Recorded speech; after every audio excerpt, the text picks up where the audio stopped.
Des passants au hasard près du marché de Noël de Strasbourg, tuant 2 hommes et blessant 13 personnes, dont une est en état de mort cérébrale.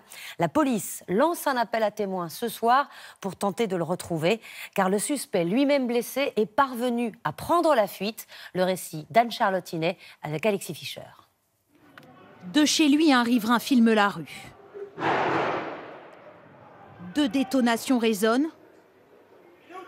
Des policiers sont déjà sur place, armes au poing. Il l'ignore encore, mais un attentat est en cours sous ses fenêtres.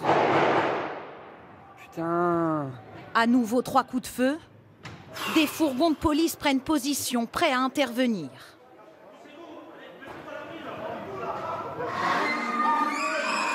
Puis ce sont des cris stridents, paniqués, que cet autre riverain capte avec son téléphone. Putain. Sur le trottoir, un homme s'est effondré, secouru par des passants. Début d'une soirée d'horreur à Strasbourg. Mon Dieu. Hier soir, le marché de Noël va bientôt fermer ses portes quand un homme muni d'une arme de poing et d'un couteau remonte vers le centre-ville. Devant le 10 rue des Orfèvres à 19h47, il ouvre le feu et fait ses premières victimes. Se déplace de rue en rue et crie Allah Akbar selon des témoins. Les premiers secours se précipitent auprès des blessés au sol. Certains sont évacués en urgence absolue. Dans le centre-ville, panique et confusion. Tout le monde tente alors de se mettre à l'abri. C'était un moment de panique, donc tout le monde courait de partout. Il y avait les policiers qui disaient de partir, de se cacher, donc c'est ce qu'on a fait. Dans ce supermarché, ses clients interloqués se retrouvent confinés à l'intérieur.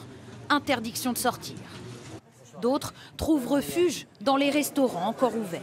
On a vu un mouvement de foule, tout le monde courir dans tous les sens et nous s'est installés ici et puis on n'en sait pas plus.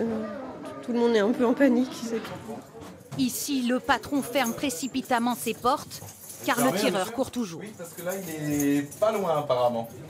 Dehors, l'assaillant continue son parcours meurtrier quand il tombe nez à nez avec des militaires de la force Sentinelle. Échange de coups de feu, une quinzaine de cartouches tirées, l'homme est blessé au bras mais parvient à prendre la fuite. Vers 20h10, place des Moulins, il monte dans un taxi et demande qu'on le conduise dans le quartier du Neudorf. 10 minutes de route, au cours desquelles il avoue au chauffeur son passage à l'acte et le justifie même. Déposé près d'un commissariat, une nouvelle fusillade éclate avec des policiers en patrouille cette fois. Le tireur se déplace de rue en rue, fait encore feu à plusieurs reprises. C'est là que les policiers finissent par perdre sa trace et que débute une gigantesque chasse à l'homme dans une ville devenue déserte en une demi-heure à peine. Les allées du marché de Noël étaient pleines lorsqu'on retentit les premiers coups de feu hier soir. C'était l'heure de l'apéritif, du vin chaud. L'assaillant présumé, Chérif Shekat, a semé le chaos et la panique. Écoutez ces témoignages recueillis par nos équipes sur place et rassemblés par Claire Colnet et Éloine Martin. Ils ont vécu l'horreur au plus près, à une heure où les rues de Strasbourg étaient bondées. Des dizaines d'habitants et de touristes ont été témoins de l'attaque. Certains ont même vu l'assaillant. J'ai pas vu son visage en lui-même. J'ai vu, il était habillé tout en noir.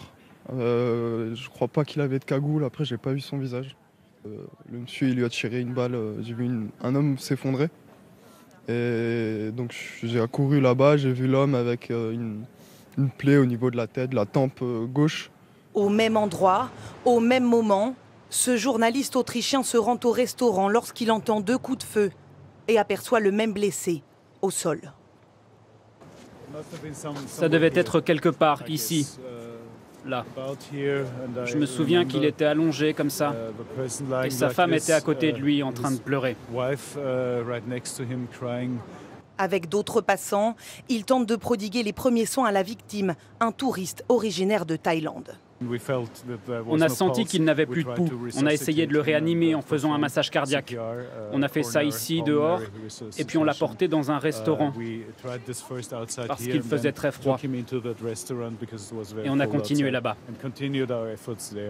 L'homme décédera des suites de ses blessures. Sous la fenêtre de cet homme, ça s'est passé juste là, oui. D'autres coups de feu ont éclaté au moment où il était sorti acheter son pain. Il y avait une grande flaque de... Je suis resté dans l'immeuble. Je suis monté, j'ai prévenu tous les gens qui étaient dans l'immeuble. Je dis ne sortez surtout pas, on tire dans la rue, là, voilà. Certains témoins de l'attaque, comme cet habitant, sont encore bouleversés. Et je pense à ma petite voisine qui est la fille du fromager Loro, qui a pris une balle, qui a été opérée cette nuit. Et Jeanne, je pense à toi. Ce soir, c'est toute la ville de Strasbourg qui est en deuil.